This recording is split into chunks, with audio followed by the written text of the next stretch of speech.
get seated, take your places. Let's continue and start with our next panel. Closing the gap, revolutionizing film marketing and distribution for African and Afro content. So, we are going to start, and I'd like to welcome on the screen, we will have sales manager from ARTE Distribution for France and for Cameroon, Audrey Kamga. Then we will have the CEO from Kino Lorber Media Group, Lorber, on stage. Richard, are you here? Richard or Richard, are you in the house? Not yet. Richard Lorber. Oh, he just arrived. So we want to be in time, so please rush to the stage. And Phil McKenzie, producer, financier, and co-founder from Goldfinch and Myco UK. Phil McKenzie. So please welcome Audrey on the screen, Richard on stage, he just arrived, and Phil on stage. And hosted, this panel is hosted by Sacha, Jean-Alexandre Ntivyihabwa. He's the CEO from Signed Media, a writer and producer. Welcome this panel with a warm applause. Enjoy.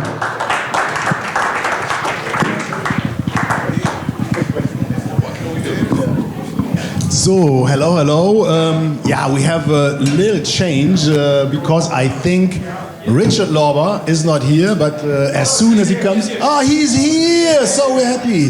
Oh, we're so happy. Have a seat, Richard. Hi. Sacha, so everything is happening live on stage here right now. Yeah, thank you very much. I mean, we had a small introduction, but maybe I will start to my right. Because we have a very special guest. I think we should take the opportunity to start with Mr. Richard Lorber. He's a person with 15 Oscar nominees, 4,000 film titles in his library. He's been distributing and pioneering into distributing European, Asian, and also African film for the last decades, I would say. So everything that we're discussing here, he's been experienced already. So my first question would be, like, how did you start, or how did you believe that African film could have an impact in such a difficult territory as the United States? Please grab a microphone. It's a little early in the morning for me to answer such a profound question, and I can't promise a profound answer, but we are really an international company in North America, and we've been releasing international films, acquire the best of breed from all the major festivals, and over the past 10 or 15 years, apart from releasing many American films by black filmmakers, both recent and classics, filmmakers like Charles Burnett, who first film is just being released by us 25 years after it was made in the United States this weekend, called The Annihilation of Fish, which is getting spectacular reviews and feature articles in the New York Times and elsewhere. We look beyond our own shores to see if we can find new talent and creative ideas and inspirational approaches to pushing the envelope of cinema language. We found them occasionally in places like Africa. I'm not a specialist in African cinema, but we've had some good experience with documentaries, for example, about Fela Kuti and other films featuring Fela Kuti. We, a couple of years ago, released a first film coming out of Rwanda and Burundi, directed and produced by Saul Williams, called Neptune Frost, which we released in probably 100 cities in North America and got huge acclaim and reviews. It's a way of seeing the world through eyes that are different than what most European and Eurocentric and American international filmmakers do.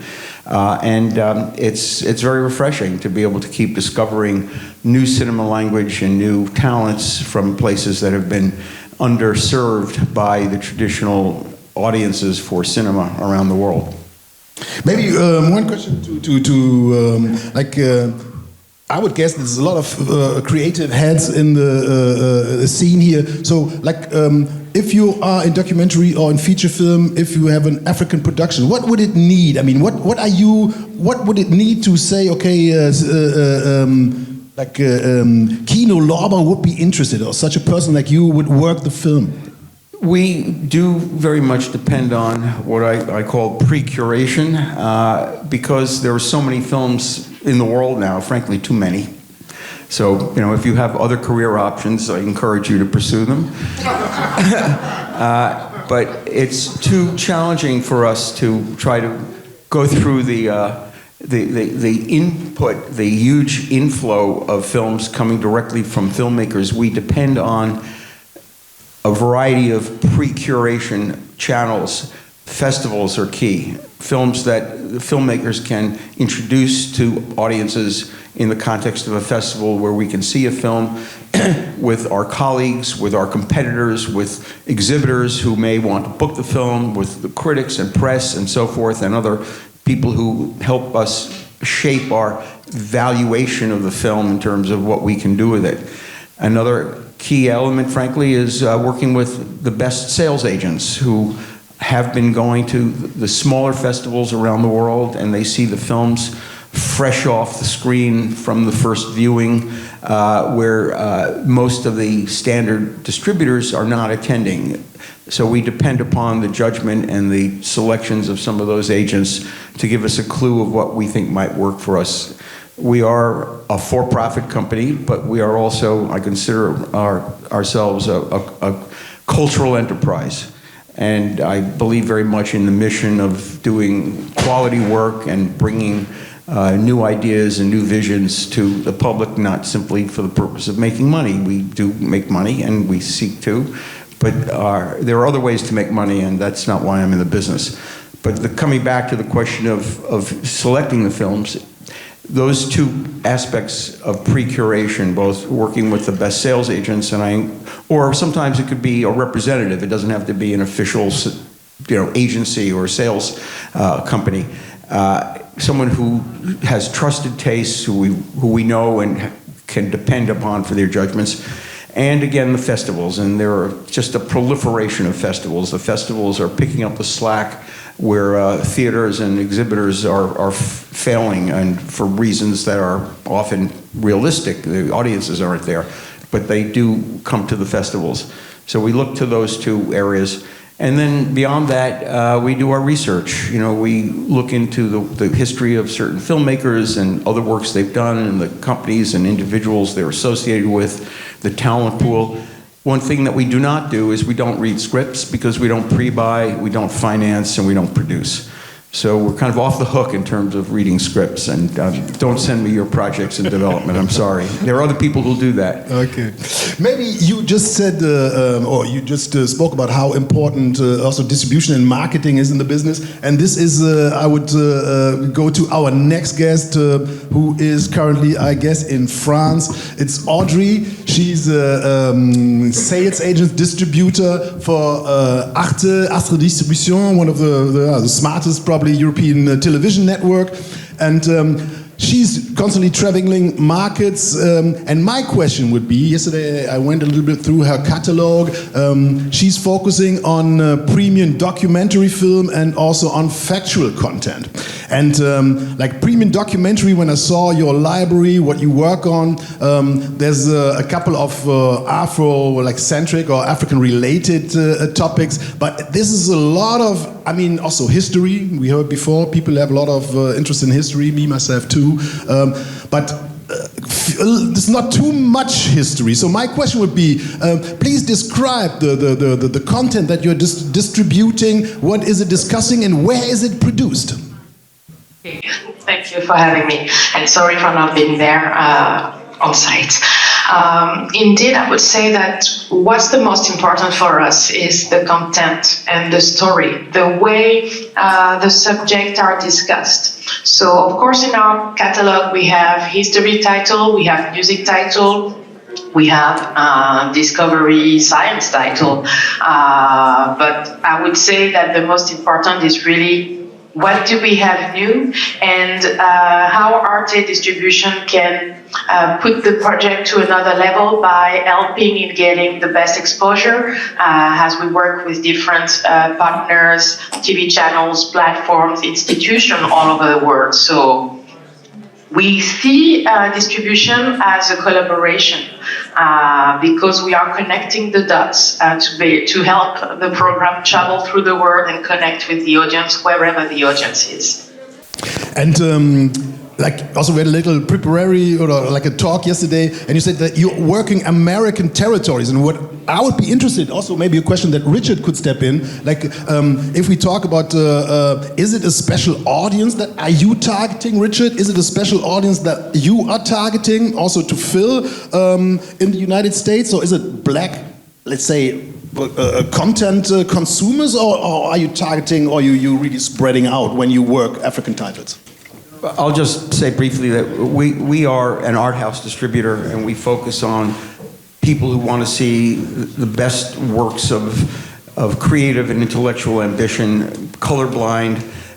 We love, if we have a film from Africa, we love to engage Black American audiences, but we are not focusing specifically on those audiences. We reach out to them. We make a special, we especially engage with various organizations and associations that represent Black culture and Black creative output in the US, but generally our films have to work across the broader art house audience, and there are about 500 movie theaters in the US, independent art houses, that we play to.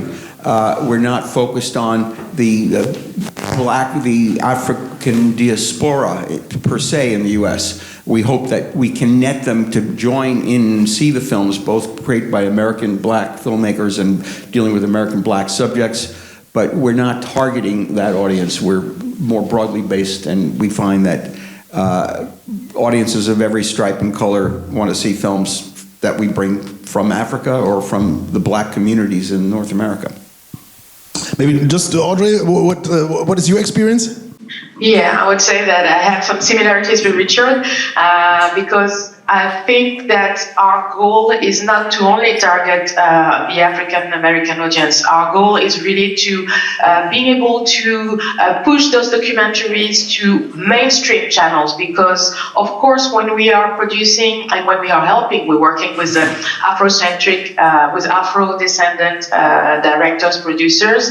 The idea is first to have people from our community saying title that with people that represent, that looks like them. So I would say that's the first goal. But after that, our goal is to see that, to help for that kind of subject to no longer be a subject. It should be a part, it should be having Afro history, having Afro heroes discussed or shown on screen, should no longer be a subject and should be able to reach whatever channel, whatever platform all over the world. So of course, in the US, we are in touch with some TV channels like All Black, All Black from AMC Group. We have Fox Soul, BET. For sure, these channels are for the Black community, owned by people from the Black community, but this is just a starting point. This is not the final line for us. So. All right. So maybe my next question would be also to get Phil into discussion, because Phil is not only a film producer and financier, he's also created a streaming platform similar like Richard Lorber. Maybe we have a possibility to ask a couple of questions regarding to that. Maybe also to Phil, I know that you have your fingers in Asian room, that you're in Ireland, you're producing and also creating content. So my question would be also for young filmmakers here, like with your company Goldfinch, you also help start and also help young filmmakers to keep their own IPs. Maybe what subjects are you really interested in, and how can also African filmmakers maybe reach out to you and see, okay, how can Goldfinch and maybe also your streaming platform that we can talk about later can help? Yeah, firstly, thanks for having me. Pleasure to be here. For Goldfinch, as a financier, we're a debt financier mostly. So, it's working with the producer to make sure there's collateral in place that we can lend against. Or if we come in earlier as a co-producer in EP, then, we're more willing to put sort of risk money, risk capital in place. So that's kind of very established, cut and dry, but where I think there's real opportunity and why I'm excited to be here and talking and meeting as many people as possible is on the Myco side, the streaming platform you mentioned, which is driven by a watch and earn mechanic. So when you're watching, you're earning. And what we're seeing is a highly engaged model of audience engagement. Audience are watching on average for 40 minutes. Maybe I have to step in, because also it took me a little while to really digest and ask the right question. So Myco has a system that rewards the spectator for watching. So a really new way also to market film. You get rewarded for your time that you invest in the film. Maybe explain a little deeper, because this is a very I think innovative idea. And also Richard, I would say we have like a very veteran and very smart, very experienced guy. What do you think about it? Maybe you have a discussion on the point, because I think also for Africans could be a very nice idea. Yeah, so watch and earn. Whilst you're watching, you're earning. But what you're earning is can be a variety of things. Mostly it's our token, and what the token represents is a value of the ad served to you whilst you're watching. So everyone knows YouTube, you're served ads whilst you're watching the content. YouTube collects the ad revenue, keeps the majority, gives a very small amount to the content creator or the rights holder. We take the ad revenue in Myco, in our model, and on average we give 35% back to the viewer, and 65% goes to the content creator, the IP holder, the rights holder, etc. So, as I said, that can be Myco tokens, it can be retail rewards, it can be mobile credits, it can be fiat currency straight into your bank account. And as I said, what we're seeing is very high levels of engagement on the platform. 40 minutes on average, people are watching content. But also, very interestingly, advertisers, rights holders, it's the next stage after that. Once you reward someone, how are we then incentivizing their behavior and driving them into more exciting and experiential extra utility things after that? So do we want them to fund more content from the people they've just watched content from? Do we want them to access more content? Do we want them to go and purchase cinema tickets or tickets to go and watch a soccer game that they just watched their favorite team play on the platform? So that incentivization and that sort of seamless link from content and entertainment to branding and advertising to e-commerce and experience is I think what's getting people most excited, as well as the engagement on the platform. Now, the overarching vision for Myco is empowering the viewer and closer connecting the creator, the filmmaker in our instance, and the viewer on the other side. And I think that's what we're seeing as a trend. The trend has been happening in Asia, in the Middle East, and across Africa. You've seen the rise of all of the AVOD platforms and now the TVOD platforms. And actually Europe and North America is kind of catching up to this and only just realizing. So I think, sort of back to your point, what we always encourage is how can we directly connect or better connect the filmmaker and the content with the audience and get the audience to participate in the funding, whether it's immediate or whether it's further down the line. And ultimately it comes back to, I think, a point that was made on the last panel that I caught at the end, which is who is your audience and who are you making the content for? And I would encourage everyone to always think about that at the start. I think as an industry, we've sort of lost our way a little bit with that along the way. If everyone's going around the market and having meetings, and very rarely do you hear people talk about audience and how it lands and appeals.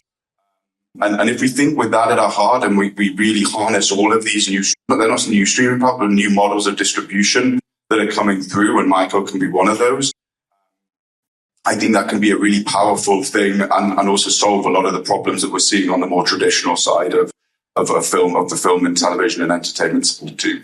So I see that Audrey is reacting and nicking. And maybe one question that also we haven't discussed yet is also the African market itself. So for the moment, we're really discussing like content IP coming out of Africa, being distributed into European, Asian, West American markets. Could that be also an option for the African market to evolve, like innovative models like Myco? What do you think, Richard? Well, I have to say that's the first I'm hearing about Myco, and I'm fascinated. It's a very bold experiment. It's an inversion of the traditional model. It's kind of related to what in theatrical distribution is called forwalling, where distributors pay the movie theaters to open their films rather than movie theaters getting audiences and paying the distributor. Here it's kind of four-eyeballing, if you will, instead of forwalling. It's a fascinating experiment, and if it works, I'm all for it.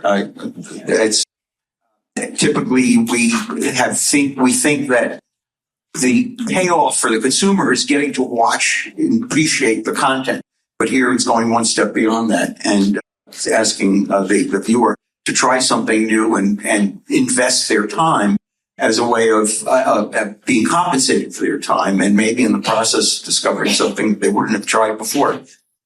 In terms of the market in Africa, we've had very limited experience distributing in Africa. We're a North American distributor, but we have had some occasions and they've been frankly very disorganized and disappointing. I think that the models in Africa are happening really at the local level. You know, we've seen the explosion of cinema in Nigeria and in other parts of Africa, but it's not connecting to the broader audiences from my point of view in the rest of the world. So I think I'm hoping that the distribution practices in Africa won't be colonized by big corporate conglomerate interests that will basically turn them into extensions of the inequitable systems of distribution and economic opportunity that we see in North America and Europe. So it's a work in progress. But maybe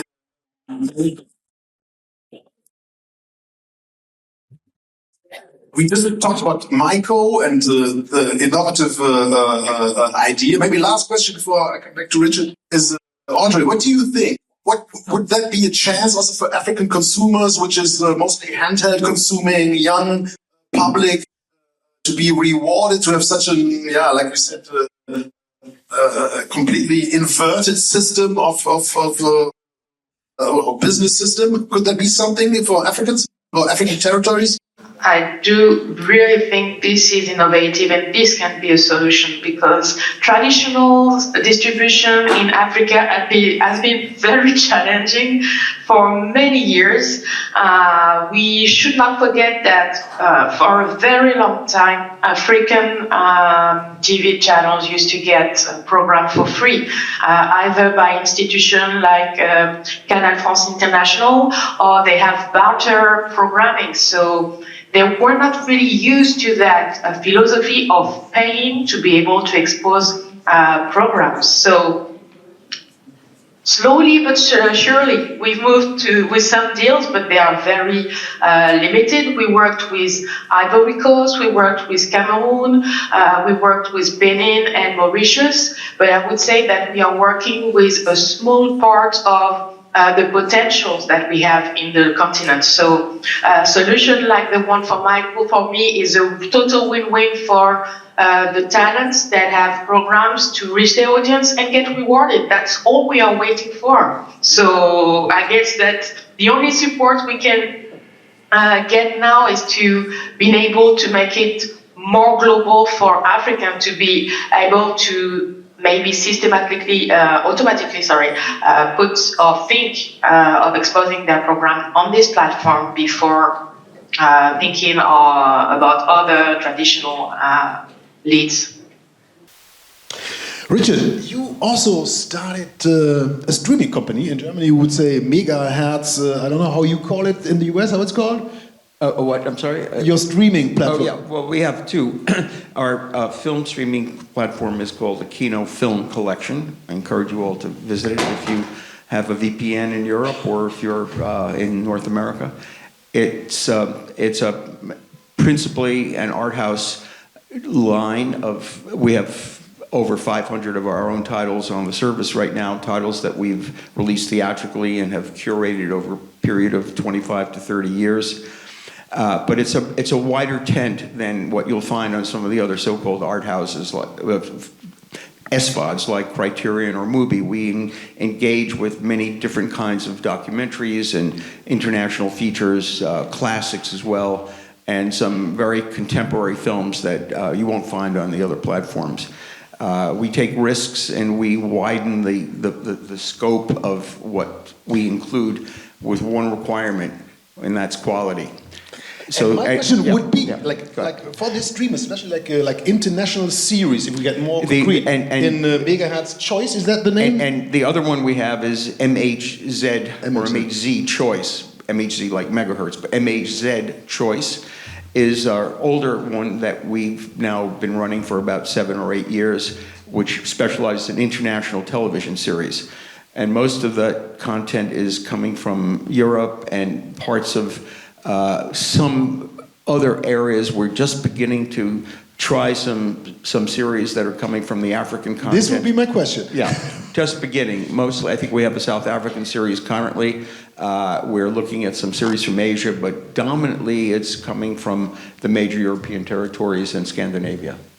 And what potential do you see, like in Africa, especially like in series? I know there's a couple of productions going on, markets slowly emerging, and maybe also somebody like you having an eye on African film market, like streamers going in, stepping out again, Canal Plus being there, like on the French territory store. How do you see the market, and as somebody who's carefully watching for decades? I think it's going to evolve very quickly. I think there's a huge amount of talent and there's a lot of ambition for economic growth in the African continent, and it's just a question of whether that is commandeered by large conglomerate and commercial interests, as I mentioned, or whether there's a chance for independent filmmakers and producers of episodic content to connect with audiences without being totally under the thumb of larger commercial interests. And we're hoping to be part of the good side of that process. Okay. Maybe one title, can you name one title that is running on MHZ? I can't tell you off the top of my head. I should have checked before, but there's a very good South African series we have that's been very popular currently, a black South African series that we're very excited about. Okay. Maybe Richard, Phil, like when you choose, and also like in our preparatory talk, for you it's more like a perspective African market, as you said. If you look at African market as production, what is like missing that only few productions really could make it or really reach an audience, like maybe through Kino Lorber, or really to reach the global north, I would say. In Germany, we hardly see any fiction from Africa, or we have to go to Cologne Film Fest, maybe. Firstly, I don't necessarily think it's great if they do reach the global north, but I'm a strong believer that focus on the global south. Like, there's a stronger alignment in terms of the audience, values, culture, religion. That is where the audience is now. That is increasingly where the funding is now. That is where the opportunity is now. Great if it breaks out and you can tap into the US, if you can tap into Europe. But I'm a strong, bullish on, these, emerging regions or emerged regions that are, really full of opportunity and more aligned to, what Africa is doing and its potential. And then I suppose the first bit of your question about what does Africa need to do, I think that there are some steps to follow and some structure and what we've done in Europe and North America in terms of how have we created, such an established, entertainment sector. I think part of that is definitely, tax credits and rebates. There's a real lack of them across Africa. I mean, that is somewhat counteracted by the lower cost of production for sure, but as a producer, as a global producer, or even as a local producer, having that just really gives you that initial leg up, that initial 20, 30, 40% to get you going. And particularly with my sort of Goldfinch hat on, that's something we're seeing, increasingly come out across Asia and the Middle East, multiple territories that see this as a way of attracting international production clearly, but also giving a shot in the arm of local producers. And obviously bringing international stuff in helps to pass on that knowledge and experience and ambition to the local crew and the local production too. So it's kind of twofold. And I think alongside that, it just needs a bit of we were talking about Korea before we came up here. It needs a top-down vision and someone in those more leadership senior roles to really drive infrastructure investment, as I said, tax credit and rebate, establishment or ensuring it's as user-friendly as possible, and really putting entertainment, content, education on the agenda as well to really, upskill or just give, the younger generation the ability and ambition as well, and the vision that they can move into this sector and they can make it, they can make money doing it ultimately as well. And I think, they're very big things to do, and probably a lot of things have to shift. But again, if you look at the examples, whether it's across Europe or the US or Korea, or pockets in Asia and the Middle East, these are the things that they're getting right, or putting in place in order to really establish themselves locally and internationally as content hubs. So we have 5 minutes left, and I would say it's up to the audience. So if there's questions you have to put to Audrey, Phil, or Robert, feel free. Okay, please. Thank you. Hi, my name is Serge. I'm very fascinated by the model of Myco, I think. And I would like to understand, because you said that the money that is generated on the platform will be split between the viewers and the content creators. So the platform, where is the platform sitting? Do you guys not make money at all? Where do we make our money? Yeah, how does Good question, you spotted it. So we make the money when the content is ours. When we've licensed film and TV content, a big piece of what we do is live sports, premium live sports, working with English Premier League, working with the ICC for their cricket rights, that kind of pool. So, and that attracts obviously a lot of viewership, the majority of viewership on the platform, the majority of advertising spend with us as well. We make the money at the moment when it's our content. Potentially in the future, we may begin to take a slither of third-party content, but currently, whilst we're in this sort of hyper growth phase, we want to make it as easy as possible for people to get on, use the service, and understand what the model is. Hi, thank you. My name is Daniel.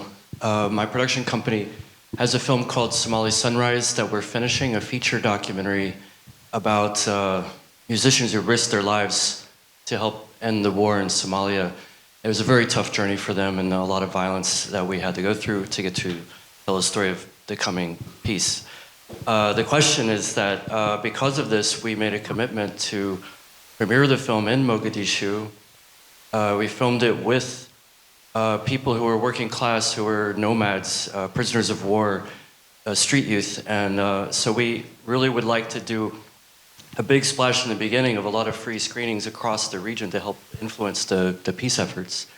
But that, we learn, can complicate the goal of also broader distribution in the rest of the world, where people would be paying. So how can we reconcile this, being able to show a film that's very important politically to show for free locally, when we need to maybe find distributors who want to make money selling it globally? I would just jump in and say, I don't think it would compromise your opportunities outside of Africa, honestly. I think if you reached local audiences and there was a huge appreciation of the work, I think that would set the platform, set the stage for other territories to consider taking the film on a more traditional commercial basis. I would risk it. It wouldn't daunt me. I mean, if you did this film and it was going getting wildly popular across the African continent, that would only be an encouragement for me to want to step up for it. And I would say that it's also a way to select your sales agent. If they don't understand the goal and the importance for you to have that first audience, then maybe we should not work with that kind of people. Sorry, but I think that there's business, but there's also philosophy and ethics. So I think there's one more question back in the last, was it? Hello, my name is Talia.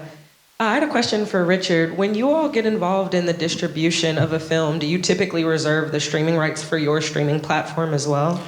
We are agnostic. When we take on the film, we obviously knock on the pay one doors. We try to maximize the benefit for the filmmakers. That is an unforgiving process right now because the streamers have backed away from almost anything from the independents. But we try, and we've sold about 3 or 4 films in the past 6 months to Netflix and Stars and 2 or 3 other of the smaller pay one platforms. We still license to our competitors. We license to Criterion and to Mubi. But we have the backstop of being able to feature and often premiere a film on our own platform. So we do try to maximize the opportunities for the filmmakers, irrespective of whether we show it on our own platform first or not. Thank you. I think there's one more question, maybe last question, lady. Majaret, kurz ein Mikro hin. Hier ist gerade. Mine's more a comment. My name's Carolyn Kuru. I'm a producer from South Africa. I think our biggest challenge in Africa is to have our own distribution channel that goes across the continent. We have 1.2 billion people there, even if they pay $1 a piece. And I think Afro-Mix Bank, who's got the creative industry, they have the $3 billion fund. It's really a challenge for them to give us our own distribution platform. I know we have a few like My Africa in Kenya and a few others, but until we have a substantial distribution network across Africa, we're never going to make money, because every time you go to AFM or you go to any of the American film markets, they want big stars, and they don't recognize any African stars as being sellable, no matter even how many, even if you get into Oscar run, doesn't make any difference. So our challenge really is for Africa to have its own distribution streaming platform that we can all access. Because as we know, Netflix unfortunately only believes in rom-coms. They don't believe anybody likes sci-fi in Africa. We're not intelligent enough to them. So we always have limitations when it comes to the streamers. So that is our biggest challenge, is to get our own distribution network. Thank you. And maybe one more question. You said there is already initiatives. Who started that? Okay, maybe we can discuss later. Okay, I think we're almost done, so time's over. I would say thank you very much to Audrey in Strasbourg or in Paris, to Phil, and of course to Robert. Thank you. Richard, sorry. Oh, sorry. To Richard, Laura, and yeah, thank you very much for listening, and we'll have a good time here in Berlin. And thank you very much for hosting, Sacha.